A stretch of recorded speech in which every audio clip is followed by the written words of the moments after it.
Hi friends, Shana tasty கிச்சனை பார்க்குற எல்லோருக்கும் வணக்கம். இன்றைக்கி நம்ம பார்க்க போகிற சூப்பரான ரெசிபி என்ன அப்படின்னு பார்த்தீங்கன்னா, பைனாப்பிள் க்ரஷ் வச்சு கேசரி எப்படி பண்ணுறதுன்னு நான் சொல்லித்தர போகிறேன். அதுக்கு முன்னாடி இது வரைக்கும் என்னுடைய சேனலை பார்த்துட்டு யாராச்சும் சப்ஸ்கிரைப் பண்ணாமல் இருந்தீங்க அப்படின்னா சப்ஸ்கிரைப் பண்ணுங்கள். கூடவே கீழே இருக்கிற பெல் ஐகானை கிளிக் பண்ணி ஆலை ப்ரெஸ் பண்ணிங்கன்னா நான் போடுற வீடியோஸ் நோட்டிஃபிகேஷனாக உடனுக்குடன் வந்து சேரும். வீடியோ பார்க்கும்போது எப்போவுமே ஸ்கிப் பண்ணால் பாருங்கள் ஃப்ரெண்ட்ஸ். அப்போ தான் நான் என்ன பண்ணுறேன் எப்படி பண்ணுறேன்னு உங்களுக்கு நல்லா தெரியும். வீடியோக்குள்ளே வாங்க போகலாம். தேவையான பொருட்கள் என்னென்னு பார்ப்போம். ஃபஸ்ட்டில் அடுப்பு பற்ற வச்சு கடாய் வச்சுக்கோங்க. இன்றைக்கி நான் நான்ஸ்டிக் கடாய் எடுத்து வச்சுருக்கிறேன். கடாய் சூடானதும் 1 டேபிள் ஸ்பூன் நெய் சேர்த்துக்கிறேன். நெய் காஞ்சதும் பாதாம் பருப்பு நறுக்கி வச்சுருக்கிற ஒரு 5 பாதாம் பருப்பு அதை நான் வறுத்து எடுத்துக்க போகிறேன். அதுக்கப்புறம் கருப்பு கிஸ்மிஸ் பழம் சேர்த்துக்க போகிறோம். உங்கள் வீட்டில் முந்திரி பருப்பு இருந்துச்சு அப்படின்னு நீங்கள் அதை கூட சேர்த்துக்கலாம். இப்போ என் வீட்டில் இல்லை, அதனால நான் சேர்த்துக்கலை. கிஸ்மிஸ் பழம் நல்லா பொள்ளி வந்ததும் ரெண்டும் பொன்னிறமானதும் வேறொரு பாத்திரத்துக்கு மாற்றியாச்சு. இது மாற்றி முடிஞ்சதும் அதே கடாயில் கரெக்டாக 1 கிளாஸ் இன்னைக்கு ரவா எடுத்து வறுத்துக்க போகிறோம். அதுக்காக அடுப்பை எப்போவுமே குறைச்சி வச்சுக்கோங்க. சிம்மில் வச்சுட்டு வறுத்து எடுத்துக்கோங்க. ஹை ஸ்பீடில் வச்சு எடுத்தீங்க அப்படின்னா கரிஞ்சு போயிடும். கேசரி நல்ல டேஸ்டியாக வராது. அதுக்கப்புறம் 5 நிமிஷம் இதை வறுத்துக்கோங்க. நல்ல சிகக்க வறுக்க வேண்டாம், இது இருக்கட்டும். 2.5 கிளாஸ் தண்ணி சேர்த்துக்க போகிறோம். நல்லா வறுத்தாச்சு. 5 நிமிஷம் ஆனதும் 2.5 கிளாஸ் தண்ணி சேர்த்துக்க போகிறோம்.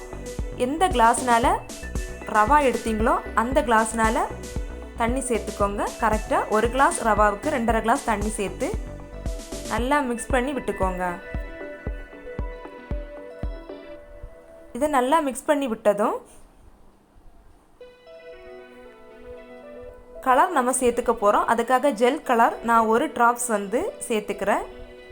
மஞ்சள் கலர் நான் சேர்த்துக்கிறேன். கேசரி அப்படின்னாலே மஞ்சள் கலர் சேர்த்துப்பாங்க. உங்களுக்கு வேண்டாம் அப்படின்னா நீங்கள் ஸ்கிப் பண்ணிக்கோங்க. இதை 5 நிமிஷம் மூடி போட்டு வேக வச்சுக்கோங்க. கரெக்டாக 5 நிமிஷம் சிம்மில் வச்சு மூடி போட்டு வேக வச்சுக்கோங்க. அதுக்கப்புறம் ஓப்பன் பண்ணி பார்த்துக்கோங்க. 5 நிமிஷம் ஆனதும் ஓப்பன் பண்ணி பார்த்துப்போம். ரவா நல்லா வெந்தாச்சு. அதுக்கப்புறம் 1 கிளாஸ் சர்க்கரை எடுத்துக்கிறேன். எந்த கிளாஸ்னால ரவா எடுத்தீங்களோ அந்த கிளாஸ்னாலே சர்க்கரையும் சேர்த்துக்கோங்க. இது நல்லா மிக்ஸ் பண்ணி விட்ட அப்புறம் இன்றைக்கி பைனாப்பிள் க்ரஷ்ஷு நான் சேர்த்துக்கிறேன். உங்கள் வீட்டில் பைனாப்பிள் க்ரஷ் எதுவும் இல்லை, பைனாப்பிள் இருந்துச்சு அப்படின்னா அது கூட கட் பண்ணி சேர்த்துக்கலாம். நான் 1/2 கிளாஸ் க்ரஷ்ஷு எடுத்துக்கிறேன்.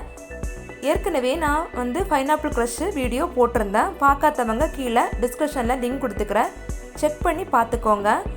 ரொம்ப டேஸ்ட்டாக இருந்துச்சு இந்த பைனாப்பிள் கேசரி. சாப்பிடும்போது நல்லா கிளறி விட்டுட்டே இருங்க. இந்த மாதிரி கிளறி விட்டுட்டே இருக்கிற டைமில் 2 டேபிள் ஸ்பூன் எண்ணெய் சேர்த்துக்கிறேன்.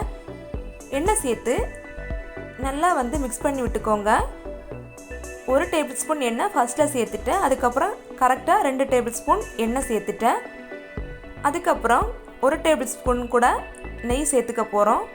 கரெக்டாக 2 டேபிள் ஸ்பூன் நெய், 2 டேபிள் ஸ்பூன் எண்ணெய் சேர்த்துருக்கேன். ஃபார்ம் ஆயில் தான் சேர்த்துக்கிறேன். உங்களுக்கு ஃபார்ம் ஆயில் வேண்டாம் அப்படின்னா அதை ஸ்கிப் பண்ணிவிட்டு தேங்காய் எண்ணெய் கூட இருந்துச்சு அப்படின்னா அது கூட சேர்த்துக்கலாம். அதுவும் ரொம்ப டேஸ்ட்டாக தான் இருக்கும். நெக்ஸ்ட்டு வறுத்து வச்சுருக்கிற பாதாமும் கிஸ்மிஸையும் நம்ம சேர்த்துக்க போகிறோம். இது சேர்த்ததும் ஒரு வாட்டி நல்லா மிக்ஸ் பண்ணிக்கோங்க. நான் கொஞ்சம் போல் டெக்கரேஷனுக்காக லாஸ்ட்டில் போடுறதுக்கு வச்சுருக்கிறேன் எடுத்து. அதுக்கப்புறம் 5-6 ஏலக்காய் தட்டி எடுத்துக்கிறேன். அதையும் சேர்த்தாச்சு. ஏலக்காய் சேர்க்காட்டியும் நல்ல டேஸ்ட்டாக தான் இருந்துச்சு. ஏன்னா பைனாப்பிளோட ஃப்ளேவர் ரொம்ப தூக்கலாக இருந்துச்சு. நான் சும்மா தான் போட்டிருந்தேன்.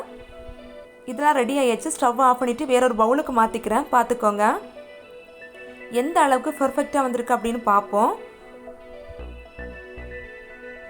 சூப்பரான பைனாப்பிள் க்ரஷ் வச்சு கேசரி செஞ்சாச்சு. அதுக்கப்புறம் 1 டேபிள் ஸ்பூன் கூட நெய் சேர்த்து நான் ஃபினிஷிங் பண்ணிக்கிறேன். மேலே டெக்கரேஷனுக்காக பாதாமும் கிஸ்மிஸையும் நான் அங்கங்கே வச்சுருக்கிறேன். பர்ஃபெக்டான பைனாப்பிள் க்ரஷ் வச்சு கேசரி வீட்டிலே செஞ்சு எடுத்தாச்சு. நல்ல டேஸ்ட்டாக இருந்துச்சு. கண்டிப்பாக ஒரு வாட்டி ட்ரை பண்ணி பாருங்கள். பார்த்துட்ருக்க வியூஸ் யாராக இருந்தாலும் இந்த மாதிரி கேசரி செஞ்சு சாப்பிடுங்க. நான் ஏற்கனவே Kumari style kesari recipe video போட்டிருந்தேன். பார்க்காதவங்க கீழே டிஸ்கிரிப்ஷனில் லிங்க் கொடுக்குறேன், செக் பண்ணி பார்த்துக்கோங்க. இந்த வீடியோ பிடிச்சிருந்துச்சுன்னா லைக் பண்ணுங்கள், கமெண்ட் பண்ணுங்கள், உங்கள் ஃப்ரெண்ட்ஸ் அண்ட் ஃபேமிலிக்கு ஷேர் பண்ணுங்கள். இன்னொரு வீடியோவில் நான் உங்களை சந்திக்கிறேன். அது வரைக்கும் பாய் பாய், டேக் கேர்.